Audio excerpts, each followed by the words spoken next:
booktube, it's Janet and it's time for a book haul. Let's dive straight in. The first book I've got to show you is How to Find Love in a Bookshop by Veronica Henry. Being a book lover, I couldn't resist it. It's a book that's got a bookshop in it and the cover is just so beautiful, and particularly at this time of year I do like to have a light-hearted, warm hug of a book to read in the cold winter months, and particularly around Christmas time. So basically it follows the story of Amelia, who's returned home to the Cotswolds where she came from to rescue the family business, which is called Nightingale Books. Amelia's customers all have their own tales to tell. There's a lady of the manor who's hiding a secret close to her heart, a single dad looking for books to share with his son. Well, if I lived in that little village, there'd be no problem saving it because I'd probably be there all the time. And it just sounds like a lovely, heartwarming book. The next book I've got to show you, I had my eye on for a while and I finally got it, and it's called Carrying Albert Home by Homer Hickman,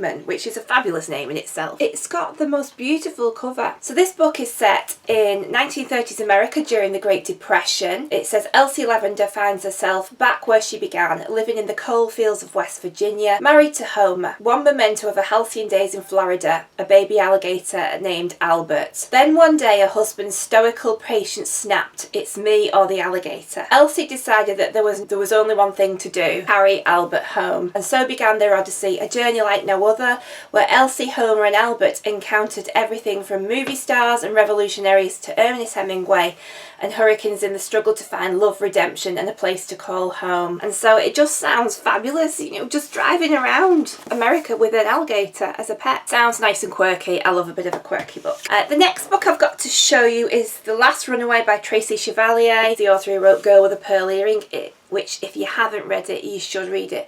It is absolutely fantastic. There's Hannah Bright is a sheltered Quaker who's really ventured out of the 1850s Dorset when she impulsively emigrates to America. Opposed to the slavery that defines and divides the country, she finds her principles tested to the limit when a runaway slave appears at the farm of her new family.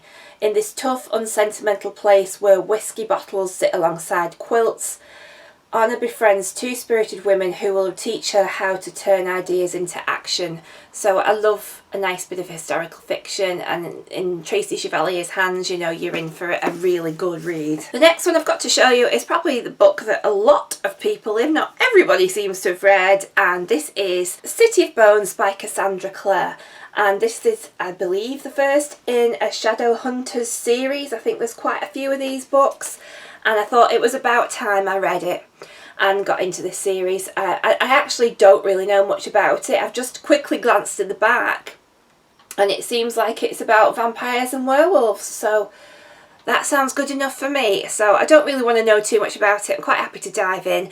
It's very highly rated, so hopefully I will love it just as much as everybody else does. The next book I've got to show you is a thriller, and this is called Behind Closed Doors by B.A. Paris. And again, this one seems to be quite popular at the moment and it has got really good ratings. And it just says on the back, everyone knows a couple like Jack and Grace. He has looks and wealth, she has charm and elegance. You might not want to like them, but you do. You'd like to get to know Grace better. But it's difficult because you realise they are never apart. Some might call this true love. Others might ask why Grace never answers the phone or can't meet for lunch without Jack, and why there are bars on the bedroom windows. So this sounds like maybe a little bit of domestic abuse, and yeah, definitely a thriller. The next ones I've got to show you are all non-fiction, and this is Drive by Daniel H. Pink. This is about what motivates us, and I'm quite interested in what motivates us to do what we do, to think how we think, to actually change ourselves, and you know, what drives us to make the decisions that we make, to actually get up and do the things that we do. So I think this will be quite an interesting read as well. The next one I've got to show you is Start With Why by Simon Sinek. Taking a step back from what you do, and instead of deciding to do something, start at the very beginning. Why are we going to do this? What's the point of it? You know, what we're trying to achieve? So again, this sort of, I think if you're looking at how to do anything within your workplace or anything like that, is a good philosophy of actually taking a step back of saying, why do we actually do what we do, and what will then set you above everybody else. And then the final one I've got to show you is another Simon Sinek book, and this is Leaders Eat Last, and this is again all about leadership, how good leaders behave and what will make a good leader, and I think it's some way of sort of looking at your own leadership skills. So that's it for today's book haul. Let me know what you think of any of these, if you've read them. Let's have a chat in the comments down below. I will see you all soon. Keep reading. Bye!